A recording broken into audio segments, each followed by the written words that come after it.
Many times, people after completing something have a little hard time. A few days ago, I talked to someone who did actually different kind of challenge in our school, in my actually hometown Zen center in Poland. And the group of people decided they will do 100-day midnight practice, or wake up in the middle of the night, midnight to 2:00 in the morning. And I think they were doing this online. Not, and what happened after he finished, I talked to him. So I said, congratulations. I said, no, now I have no energy. I even have a doubt about the practice. So I have to cheer him up. And I said, the most important day after you finish something is the next day. What you're going to do next day? And so challenge itself means that we try to something difficult or something new we never did before, to just test, the waters outside of our comfort zone. So we want to find out what we are capable of, and maybe we can do more. Maybe we think that maybe we are doing too much. So that's actually the challenge is supposed to give us this kind of feedback, information. What is possible, what is not possible. Most of the time, we human beings have a really low esteem. We disbelieve in ourselves. We have a kind of look down on ourselves. We think this I cannot, actually mind is more strong than I can. And Zen Master Seung Sahn was telling us all the time, you can do anything. So, that was like, okay, I don't think I can do it. Okay, so so the most important is to try something difficult, but challenge itself, like, retreats or 100-day midnight practice are not sustainable. Challenge by default is not supposed to be sustainable. So that's why we challenge ourselves.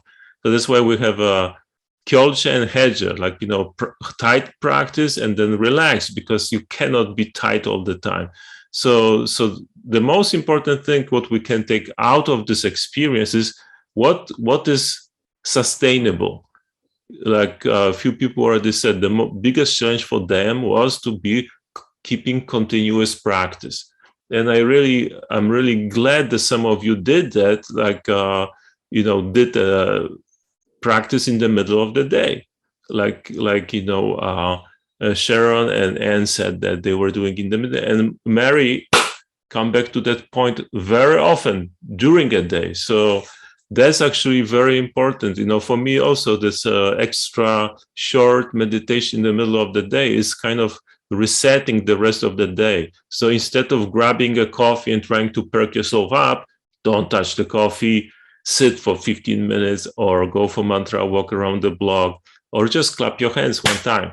I'm so happy that I see the same faces over and over again with every challenge. So definitely I will join the next one. And so I think don't worry about what happened. Pat yourself in the back. Great, I did great, but put it down. Nothing great happened. The great thing will happen when we all attain what we call it true self, when we all attain don't know. Because actually the whole suffering on this planet comes from the wrong view. The sentient beings are Buddhas. All of us have a Buddha nature. Like every sesame seed has an oil in it, right? So even the smallest insect has Buddha nature, but most of those beings don't know about it. That's illusion.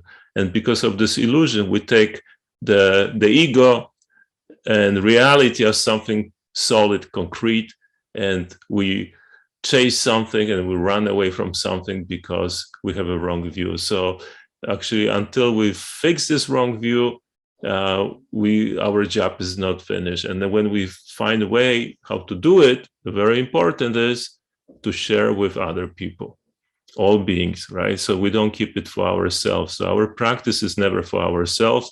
Every effort is always counting, even the smallest one. So let's continue practice together and keep this family strong.